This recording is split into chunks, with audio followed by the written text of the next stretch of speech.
Kamu tuh diminta sama Allah, wahai para orang tua. Wahai para orang tua, kamu diminta Allah bukan cuma untuk membesarkan badan mereka doang. Bukan untuk membesarkan badan mereka sampai bisa setinggi itu, sampai bisa sebesar itu, bukan. Kamu diminta Allah juga untuk membesarkan hatinya, maka besarkan hati anak-anakmu. Besarkan hati anak-anakmu. Sampaikan kepada mereka bahwa mereka adalah hamba yang terpilih dari begitu banyak hamba-hamba Allah di atas muka bumi ini. Enggak semuanya Allah izinkan sujud kepada Allah. Anakmu iya. Enggak semua orang di atas muka bumi ini Allah izinkan untuk mengerjakan sholat, untuk bersyahadat kalimat la ilaha illallah.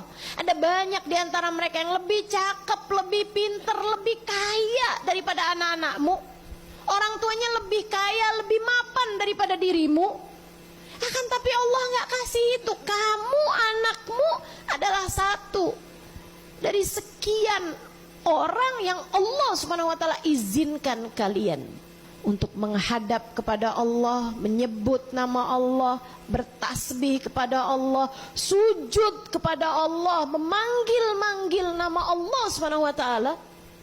Itu adalah tanda cinta Allah Subhanahu wa taala kepadamu dan kepada keluargamu. Syukuri itu, syukuri itu. Kok malah sibuk-sibuk mikir bahwa kalau saya kaya, saya mulia? Kamu mulia, kamu mulia. Seperti apapun nilai saldomu, seberapapun harta yang kamu punya, kamu mulia sebab kamu hamba Allah Subhanahu wa taala.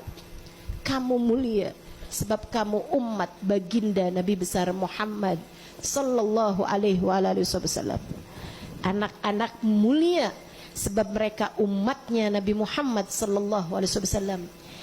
Jangan pernah lupakan itu. Dan jangan pernah jadikan anakmu lupa kepada hal itu. Kamu harus menyampaikan hal ini kepada anak-anakmu. Kemudian pelajaran lain dari Ummu Umarah. Cintai Nabi sebisamu mencintai seseorang. Nih Ummu Umarah nih teman-teman saya sekalian. Ada anak, ada suami, ada diri sendiri. Emang gak takut kalau perang dirinya mati? Itu perang sama mati deket banget. Meskipun memang tanpa perang juga kematian masih sesuatu yang deket. Tapi tuh kalau perang itu di depan mata yang namanya kematian. Betul gak? Itu ya udah perang pulang, kalau nggak hidup ya kalau nggak mati gitu kan. Udah habis selesai perang kan tinggal dihitung aja tuh korbannya berapa, maksudnya yang tewas berapa, yang hidup berapa, udah tinggal dihitung aja gitu. Tapi Ummu Umarah ketika cintanya kepada Nabi Muhammad penuh seluruh ruang jiwanya, dia nggak lagi peduli sama apa yang bisa saja terjadi pada dirinya ataupun pada keluarganya. Dia ambil pedang, dia bela Nabi Muhammad SAW dengan sepenuh kekuatan. Itu cinta, teman-teman. Dan cinta tuh kekuatannya luar biasa. Saya sangat berharap kamu, saya, kita semuanya dalam hidup bersenjata dengan senjata cinta. Dalam hidup kita ini bersenjatalah kamu dengan senjata cinta. Sebab hidup ini adalah tentang peperangan. Peperangan mengalahkan bisikan-bisikan setan, peperangan mengalahkan hawa nafsu, peperangan menghadapi hal-hal yang haram-haram gitu kan. Ini kayak adik-adik nih yang masih pada pacaran. Kenapa kamu terus-terusan pacaran? Karena cinta. Oke boleh, sekarang nih kamu pacaran karena kamu cinta. Tapi saya kasih tahu dek, kalau cintamu kepada Allah dan Rasulnya lebih besar daripada cintamu kepada dia dan cintamu kepada dirimu sendiri, cintamu kepada Allah dan Rasulnya akan mampu mengalahkan cintamu kepada yang tidak halal. Saya sampaikan sekali lagi, untukmu yang sedang berada dalam hubungan yang haram, untukmu yang sedang berada dalam hubungan yang tidak halal. Siapapun kamu, kamu mempertahankan hubungan tersebut, kamu bilang karena cinta. Betul, itu mungkin karena cinta. Tapi saya bilangin, cinta kamu yang itu cinta yang rendah. Cinta yang bahkan orang-orang yang gak beriman pun dikasih rasa cinta yang kayak begitu. Maaf teman-teman saudaraku sekalian, kalau cinta yang ujungnya adalah kamu berdua-duaan, kamu telepon-teleponan sampai malam-malam, maaf ya, kalau yang kayak begituan tuh, itu namanya syahwat. Itu tuh binatang juga punya. Kucing tuh kok udah berisik, katanya dia mau kawin.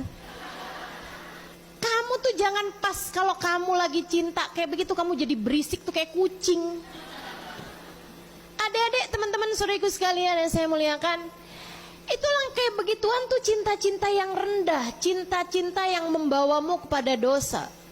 Sering saya sampaikan padamu, cinta sejati tidak membawa kepada dosa.